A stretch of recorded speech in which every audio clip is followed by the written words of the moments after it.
Samajwadi party Sapa के राष्ट्रीय अध्यक्ष अखिलेश यादव ने हाल ही में एक बड़ा बयान दिया, जिसमें उन्होंने संभल में हुई पुलिस की कार्रवाई पर कड़ा आरोप लगाया। अखिलेश यादव ने कहा कि संभल में पुलिस ने गाली गलौज की और वह ऐसी गालियां नहीं दे सकते हैं जो पुलिस ने दी।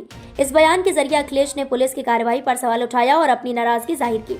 अखिलेश यादव ने आगे कहा कि यह सिर्फ दिल्ली और लखनऊ की लड़ाई नहीं है, बल्कि लखनऊ वाले भी उसी रास्ते पर चल रहे हैं जिस रास्ते पर दिल्ली वाले पहले चल चुके हैं। उनका इशारा सत्ता संघर्ष और राजनीतिक माहौल की ओर था, जहां दोनों तरफ से राजनीतिक आरोप प्रत्यारोप की प्रक्रिया चल रही थी। सपा अध्यक्ष ने एक अन्य बयान में कहा, कितना खोदोगे आप, हर जगह खोदना चाहते हो, लेकिन जो सही दिशा दिखाई दे रही है उसकी तरफ क्यों नहीं जा रहे। उन्होंने यह भी कहा कि मानसरोवर की दिशा की ओर भी सोचना चाहिए। यह बयान स्पष्ट रूप से एक आक्रामक रूप को दर्शाता है, जिसमें वह विपक्षी सरकार की आलोचना कर रहे थे।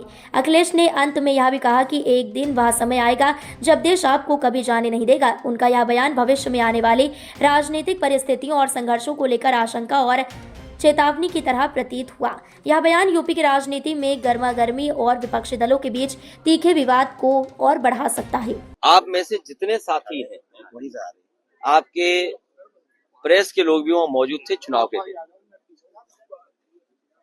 असली ये है कि दिल्ली और लखनऊ की लड़ाई है। लखनऊ वाले भी रास्ता वही अपना रहे हैं जो दिल्ली वालों ने कभी रास्ता अपनाया था। समाजवादी पार्टी कभी भी ऐसा नहीं होने देगी।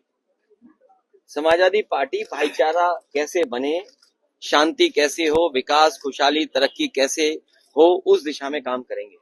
हमारी मांग यही है कि निर्दोष लोग हैं जिन्हें फंसाया गया है, और फंसाया यूं गया है क्योंकि सरकार ने कराया ये सब कुछ। सरकार का कराया हुआ ये सब कुछ है।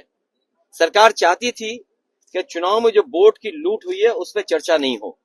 जिस तरह महिलाएं खड़ी हो गईं, रिवॉल्वर के सामने भी वो डरी नहीं, पुलिस की बदतमीजी के सामने भी नहीं डरी और वोट डालना चाहती थी।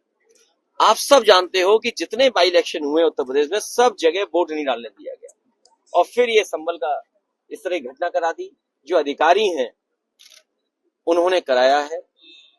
जो वहां के अधिकारी संबंधित हैं बहुत ही खासम खास सरकार के हैं, इसलिए जानबूझ करके सरकार ने मिलकर के और भारतीय जनता पार्टी ने अधिकारियों के माध्यम से अन्याय कराया। जो पुलिस है उसका व्यवहार आपने देखा, वहां के लोगों का आपने किस तरीके से सर्वे के बाद सर्वे, जब सर्वे का सहयोग कर रहे हैं वहां सब लोग, उसके बाद ये क्यों किया गया? सर्वे के बाद सर्वे और फिर पुलिस की गाली तो आपने किसी ने नहीं दिखाई। आप इतने अच्छे चैनल हो, राष्ट्रीय स्तर के चैनल हो, पुलिस ने जो गाली गलौज की है वो गालियां मैं नहीं दे सकता हूं जो पुलिस ने गाली दी है। अगर मैं वो गाली दे दूं तो अनपार्लियामेंट्री भाषा होगी।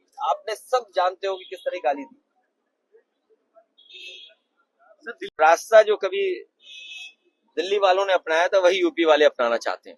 और कितना खोदोगे आप, कितना खोदोगे आप? हर जगह खोदना चाहते हो। अरे जो दिखाई दे रहा हो उसकी तरफ तो जा ही नहीं रहे हो। मानसरोवर की तरफ भी चलो, वहां पे कैलाश पर्वत है, वो भी आए। और याद रखना, मैं आज कह रहा हूं आपको, आप भी हो सकता है चले जाए, हम भी चले जाए। एक दिन वो आएगा कि वो देश आपको कभी जाने नहीं देगा, वहां पर दर्शन करने के लिए भी नहीं जाने देगा। तो उस तरफ कोई नहीं जा रहा। क्या मानसरोवर के बारे में नहीं सोचना चाहिए? कैलाश पर्वत के बारे में नहीं सोचना चाहिए? उसके बारे में कौन सोचेगा? आप यहाँ खोद रहे हो, खोद इसलिए रहे हो क्योंकि ये भाईचारा खत्म करना चाहते हैं। सब भाईचारा खो देंगे।